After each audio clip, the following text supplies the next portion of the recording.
हर हर महादेव, घर घर महादेव। महेश्वर शिव गुरु जी के चरणों में प्रणाम करती हूँ। मैया भवानी जी के चरणों में प्रणाम करती हूँ। गणेश भगवान, कार्तिकेय भगवान के चरणों में प्रणाम करती हूँ। समस्त देवी देवता के चरणों में प्रणाम करती हूँ। मेरा प्रणाम स्वीकार कीजिए, शिव गुरु स्वीकार कीजिए। देखिए गुरु भाई बहन, एक बहुत ही सुंदर भजन सुनाने जा रही हूँ। इस भजन को सुनिए और समझिए, अपने गुरु से दया लीजिए।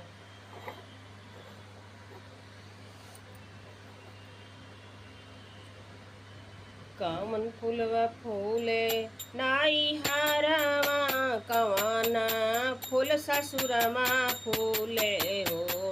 कवन फूलवा फूले नाई हारवा, कवन फूल ससुरमा फूले हो। सखी हो कवन फूलवा फूले गुरु के चरनिया, सखिया सब लोढ़न गैली हो। सखी हो कामन फुलवा फूले गुरु के चरनिया, सखिया सब लोढ़न गैली हो। कामन फुलवा फूले नाई हारवा, कवन फूल ससुरवा फूले हो। कवन फूलवा फूले नाई हारवा, कवन फूल ससुरमा फूले हो। सखी हो कवन फूलवा फूले गुरु के चरनिया, सखिया सब लोढ़न गैली हो।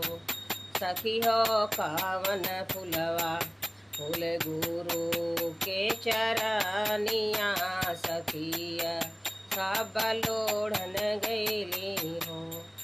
करम फूलवा फूले नाई हारवा, धरम फूल ससुरमा फूले हो। करम फूलवा फूले नाई हारवा, धरम फूल ससुरमा फूले हो। सखी हो, सखी हो, अरे सखी हो किस्मत फूलवा फूले। सखी हो ज्ञान फूलवा फूले गुरु के चरनिया, सखिया सब लोढ़न गैली हो। सखी हो ज्ञान फूलवा फूले गुरु के चरनिया, सखिया सब लोढ़न गैली हो। सखी हो ज्ञान फूलवा फूले गुरु के चरनिया, सखिया सब लोढ़न गैली हो। कावन फूलवा फूले नाई हारवा, ओ कवन फूल ससुरमा फूले हो। कवन फूलवा फूले नाई हारवा, ओ कवन फूल ससुरमा फूले हो। सखियो कवन फूलवा फूले गुरु के चरनिया हो। सखिया सब लोढ़न गैली हो। सखी हो कामन फूलवा फूलेला चरनिया हो। सखिया सब लोढ़न गैली हो।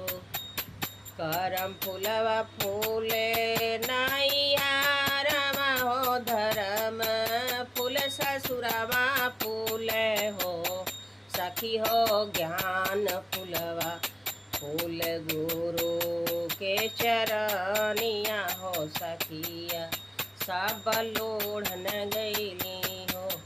सखियो ज्ञान फूलवा फूले गुरु के चरनिया हो। सखिया सब लोढ़न गैली हो। भैया हरेंद्र तीन सूत दियल पही ले में दया मांगा दूसरे में चर्चा करहो। शिष्या तीसरे में करिहा न मानवा हो। तो ज्ञान फुलवा खिलल रही है हो।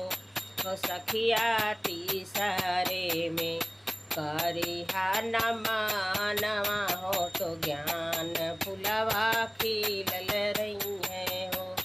सखी हो तीसरे में करिहा नवा हो तो ज्ञान फुलवा फूलल रही है हो।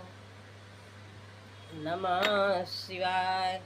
गुरु भाई बहन ये भजन पसंद आया हो तो मेरी वीडियो को लाइक करें, शेयर करें, सब्सक्राइब कर लें कि जो भी गीत गाना भजन हम डालें आपके पास पहुंचता रहे। आप देखते रहे, सुनते रहे। मैं ईश्वर श्री गुरु से दया लेते रहे। नमः शिवाय।